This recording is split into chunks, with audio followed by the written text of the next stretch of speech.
Hi, good afternoon. This is Charlotte Pierce, along with Laura Williams, my illustrious co-host of the new position that she has assumed and is doing a great job at it. I'm sorry we're starting a little bit late, but I am the producer of Face the Book TV, which is the host of Indie Office Hours. Our Indie Office Hours is every Tuesday at 12. Usually we start on time, and we will next week.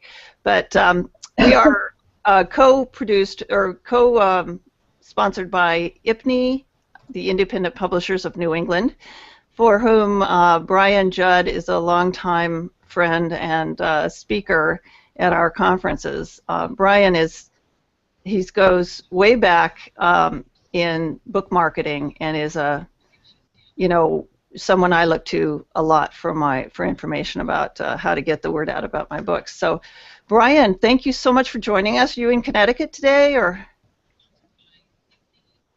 Yes. Go ahead and introduce yourself. This is Brian's first hangout, so we're hoping it goes well. Brian, can you hear me? It's getting a lot of echoes.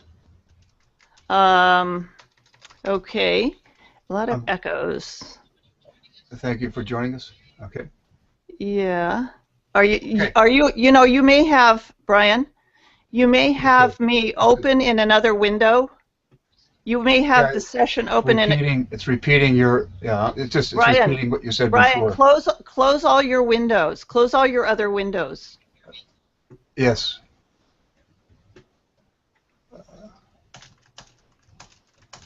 Okay, everything is closed. Great. Now does it solve the now it's echo? good. Yes, that's better. Yeah, that happens a lot when people come on and they're watching the event page and the event starts, and then they come on inside the Hangout and there's two streams of. So go ahead and introduce yourself. I was wondering if you are coming to us from Connecticut today or what. I am. Yes, I am speaking from Avon, Connecticut, and I started my publishing business when I was laid off my job in 1990 and started to write books about how to get a job. And since then I've been involved with book marketing, book publishing. I was involved with special sales marketing when I basically tried to sell my own books. I learned how to sell books to non-bookstore buyers and built a business from that, and have been doing that for probably the last 10 years. Then I helped found the Connecticut Authors and Publishers Association. We just had our 20th anniversary, and about a year ago, I didn't have enough to do, so I became the executive director of it used to be SPAN, and I changed the name of that to the Association of Publishers for Special Sales. So that is my illustrious or notorious background in publishing. Yeah, the special sales are something that that's a great niche. They always tell you to grab a niche and be the best in it. So I think that's exactly right. Qualify. Yeah, I guess I'm trying to do as I say. Yeah. So what is this example of a special sale? I mean, what is a special sale? What do you call them? Client or venue or? It depends. Which is my favorite answer to any questions. It depends. But what I do, I break special sales into two categories. One is retail, and the other is non-retail. Because some people say, well, special sales is selling books outside of bookstores, and that just tells you where not to sell books. It doesn't really say where to sell books.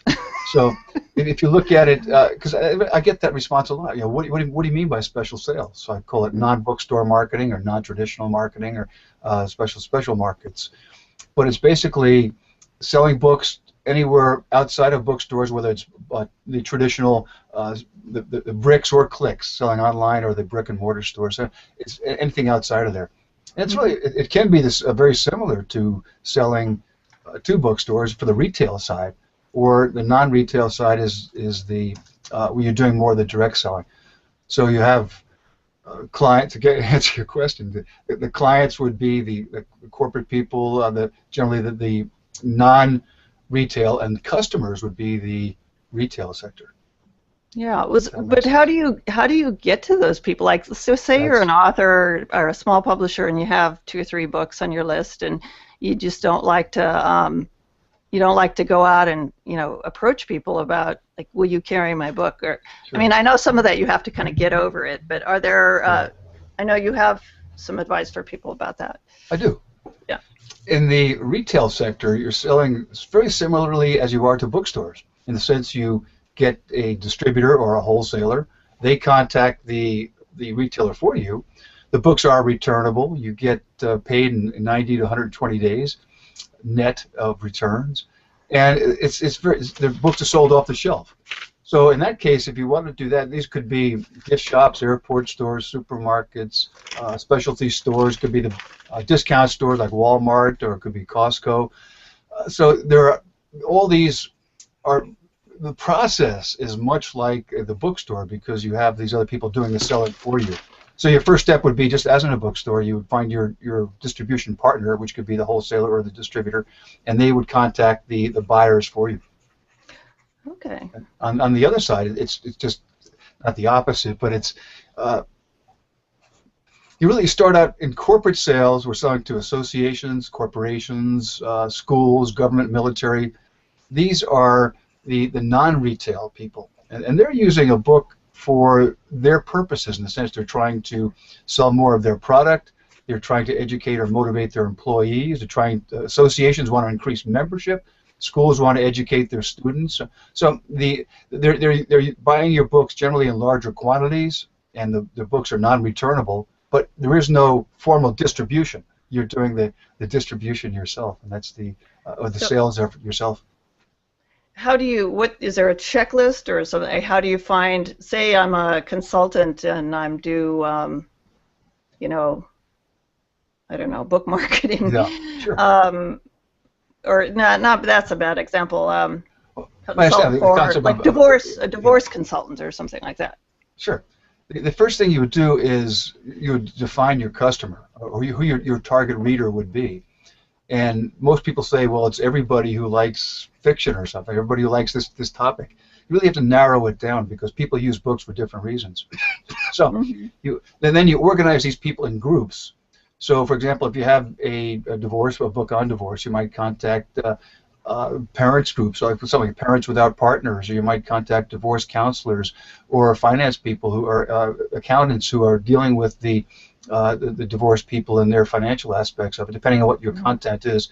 But you want to organize these in segments. So if you have a children's book, for example, you might want to you'd sell to children's libraries, children's museums, PTAs, toy stores, homeschooling, daycare centers. So the more that you can organize your prospective buyers into these groups, then it's easier to contact them, because some may be retail and some are non-retail, so you need to do that. For example, when I first started out, in my publishing career, I started out writing books about how to get a job. And I started selling them through bookstores, and found out that's the worst place to sell books because of those reasons, of returns and 120-day payment periods. So I thought, who else? A really good question to ask is, who else can use the information in my book? And my book is about how to get a job. So I thought, well, I could go directly to colleges. I could go to state governments. I could go to corporations. I could go internationally. And so that's what I did.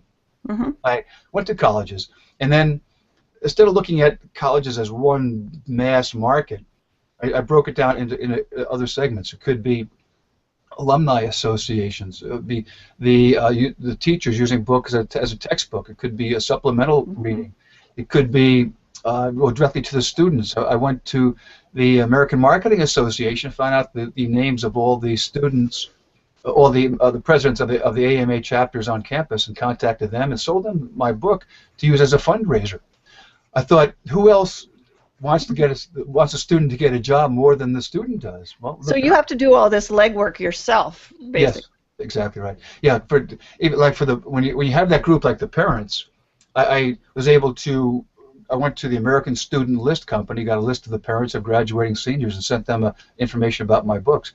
So yes, you have to find out who the buyers are, where they are, and how to reach them. That's the ideal. And you have a service where you do that for publishers, right? For a commission. I do. And I'm not I mean, people. I'm actually thinking of using your service, but people don't have to. What does your service save? You know, what do you do that would help someone who is not familiar with this market? Well, we do all that work for you for the non-retail side of it. For the retail side, you can do on your own through the distributors. But we act basically as your distributor to corporations and associations and schools and military and government.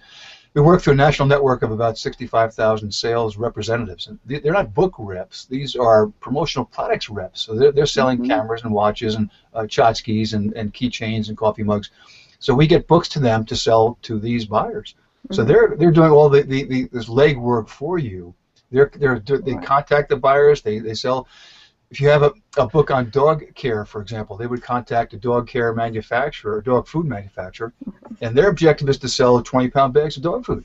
So we get them to put a coupon in their dog food for a copy of your book on dog care. So they're selling more of their dog food, as an example. So you do that work for the publisher. I mean, exactly right. See, if I have a book, I do have a book that I'm publishing called The Doggy Investigation Gang, and it's an early reader. It's like a second, third grade reader for school kids, and she has approached on her own. The author has approached Petco, and she works for Paws New England and stuff like that. She's done fundraisers that way. But if you got a book like that in, somebody wanted to be your client, right? You'd evaluate the book. And what's the process that you take when someone approaches you, and how should they approach you?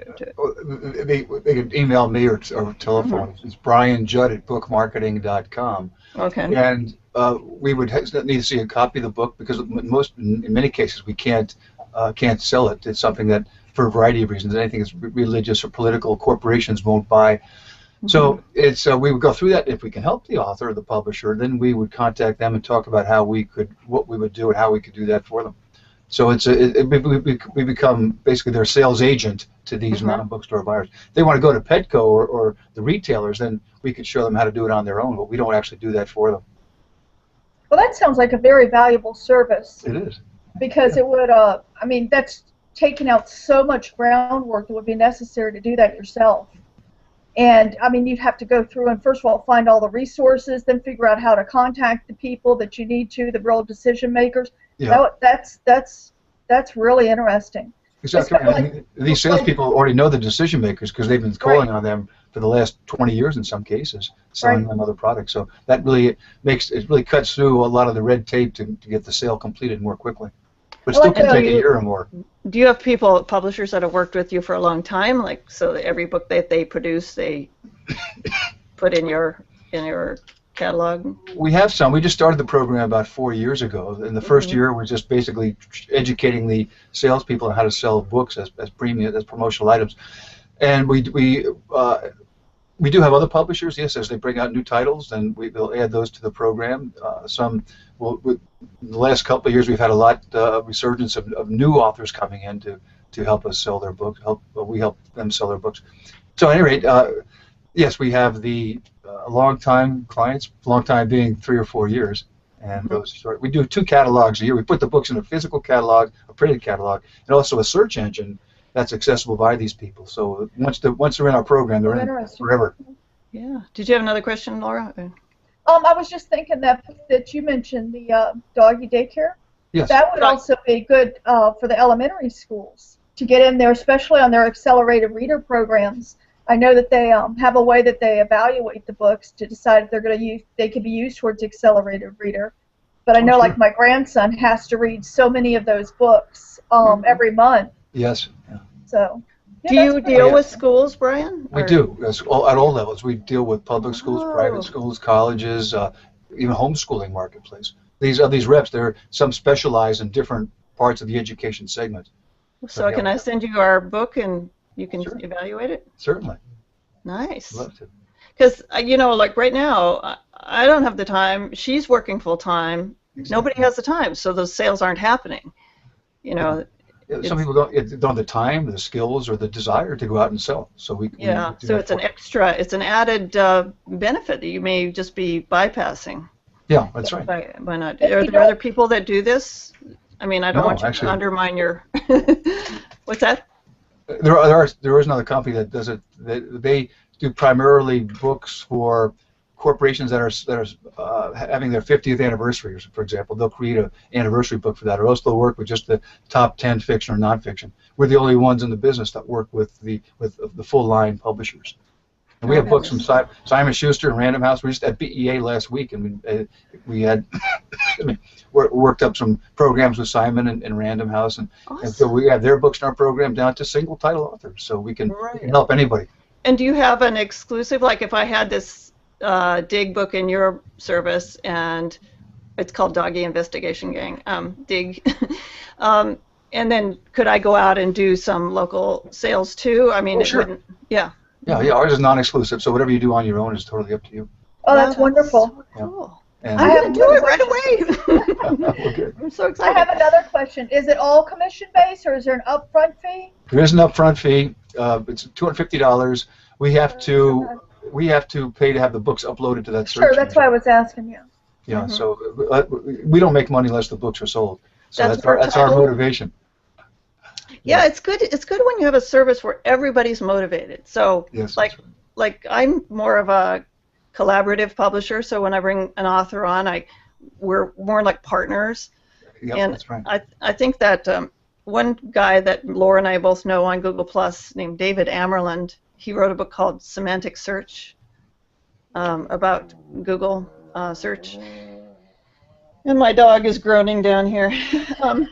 But he says collaboration is a new competition. You know, so it's a great concept. I just love it. So yeah. Actually, I started the Association of Publishers for Special Sales just to help those who want to do it on their own. Right. So now they can go join that association, and we provide them all the help, the assistance, the ways to find these prospects, ways to qualify them, ways to do sales presentations, and how to negotiate large sales. So those who want to do it themselves, we can help them through the apps, the Association of Publishers for Special Sales. APSS.org? Is there a website? It's bookapps.org, bookapss.org, and that has information about that. So we can help people who, whatever their desire or motivation is. That's just awesome. This is a whole revelation to me, and I appreciate it. Well, bookstore sales are declining about 3% a year, and we're looking at our sales, the non-bookstore sales, are increasing about 10% a year. Right, and it seems like if you wrote a book and it's nicely done and it's well researched and all that, and you're passionate about it. There's got to be an audience out there that will be this equally interested in. Oh, sure, yeah. It works with e-books, works with printed books. So it's and the content, even if it's religious or political book, there are corporations probably won't buy it, but there are associations that will take that, whether they're a political or religious association or churches. So you can probably find a potential buyer for almost any topic. And is the fee is that like for a title, like an ISBN, or is it per format, or what? That's per title. That's for the first title, and the second title is $175, and every title after that is $125. Or some will take out a full page and list 5 or 10 titles in that. So we have other programs for those who have multiple titles. We have other options that are less expensive. Okay. But it's per ISBN basically, right? Yeah. We don't use ISBNs, but for clarification, it would be per ISBN. Right, because you need a new ISBN if you're going to do an ebook, so that an ebook would be a different entity for you. Some people might take out a half page, for example, and show a couple printed books, and then just list 10 ebooks or 10 other titles, and they all go into the search engine. Which, if the sales rep is looking for the sales rep's client is looking for a campaign to motivate their employees, they might put motivation into this. The search engine, and they come up with plaques and awards, trips, or our books. So books on motivation would come up.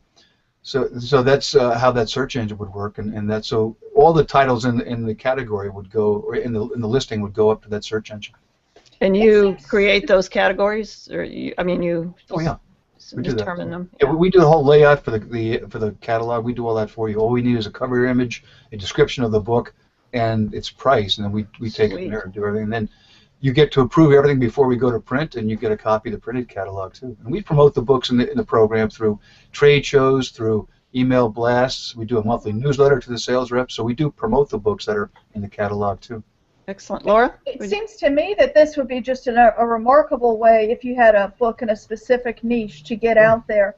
There's a mutual friend of mine, Charlotte's Carmen, and she was telling me about a friend of hers who has a book that's really such a narrow group of people that would be interested in. I mean, it's almost like a scientific journal or something. That's not what it is, but you know what I mean. Yeah, sure. And that would be a very good way for me to get the word out. I'll make sure she gets a link to this so she can spread it. It works with fiction too.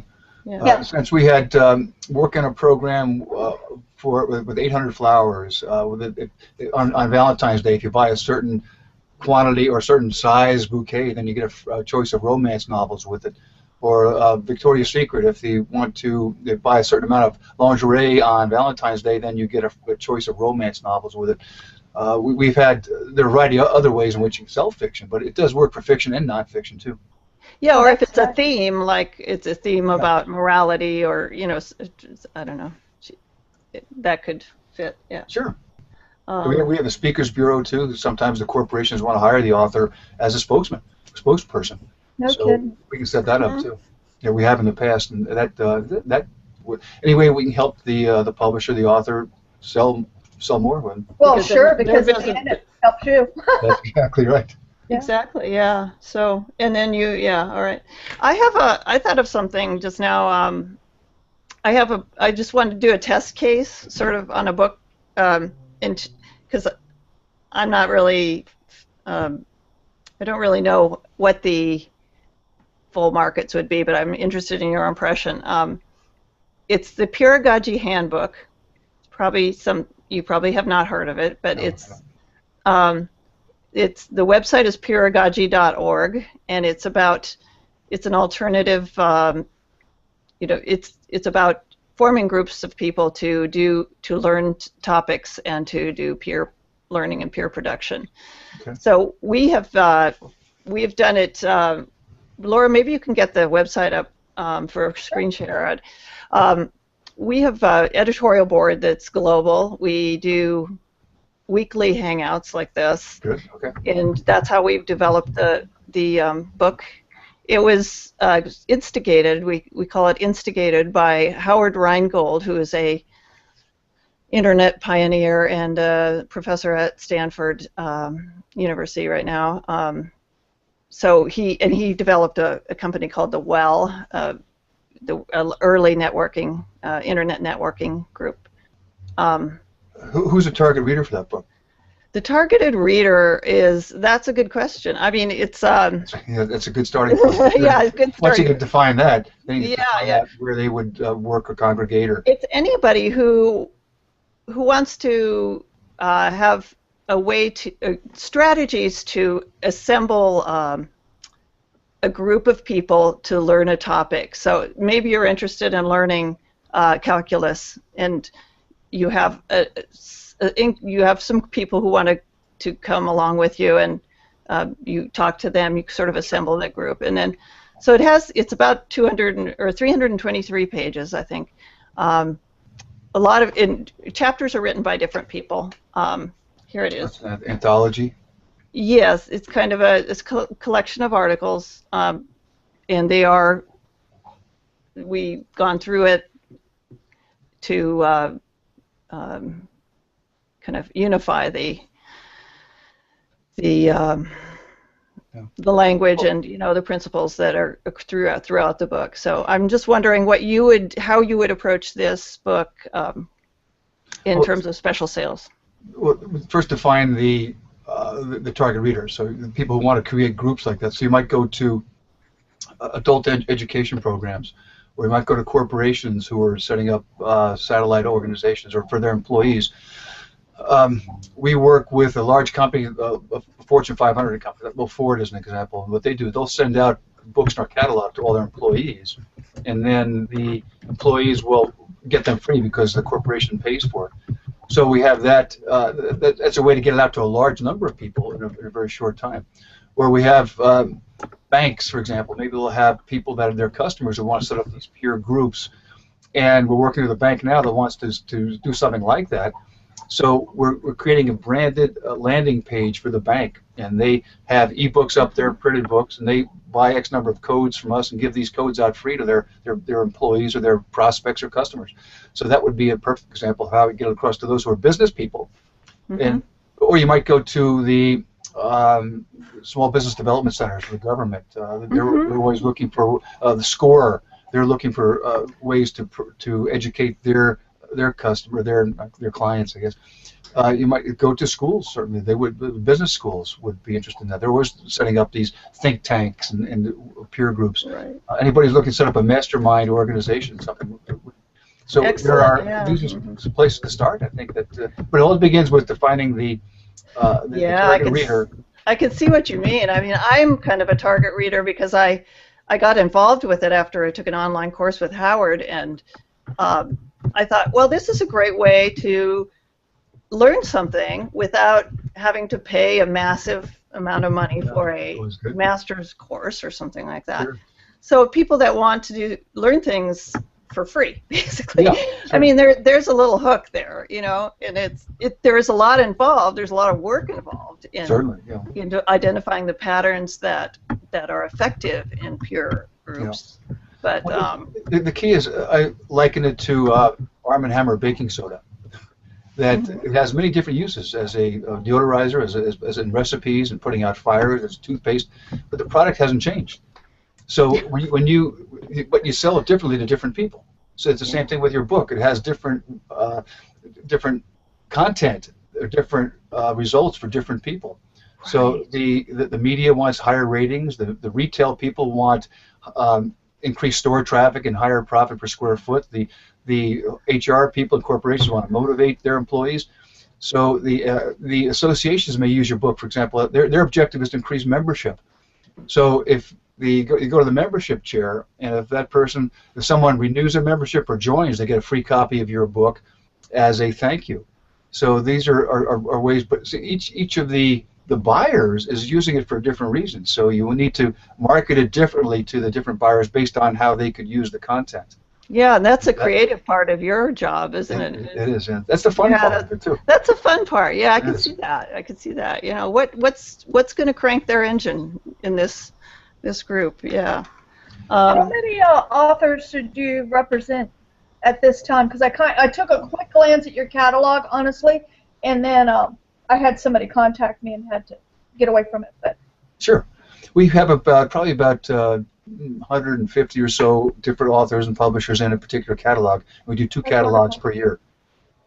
Wonderful. So we promote those. We at trade shows, as I said, and through a monthly newsletter. We send the authors can send me something every month about their books, and we send that out to the sales reps to help them, to give them ideas for selling the book too. So that's wonderful. We're always promoting it, and it's a good system. Great. Well, we should probably wrap it up, but this is like tremendously exciting, and I'm so glad. I didn't get a chance to see your talk at the IPNE convention or the conference, but I heard good things about it, and we really appreciate you coming to do that. And the apps conference is in October, actually, and IPNE is one of our co-sponsors. So thank you very much. You're welcome. And so all your members get a discount to that conference. But we'll have speakers. Last year we had the director of special sales for Simon Schuster as our keynote speaker. This year we'll have something similar. But we have breakout sessions on how to sell to the military, to schools, to the associations, to corporations. So it's. Is that in Connecticut or is it? It'll be at Philadelphia Airport, October 24th and 25th. But I'll get information to you to spread among your members. Yeah, it's a good program. It's IPNE members do get a discount for it.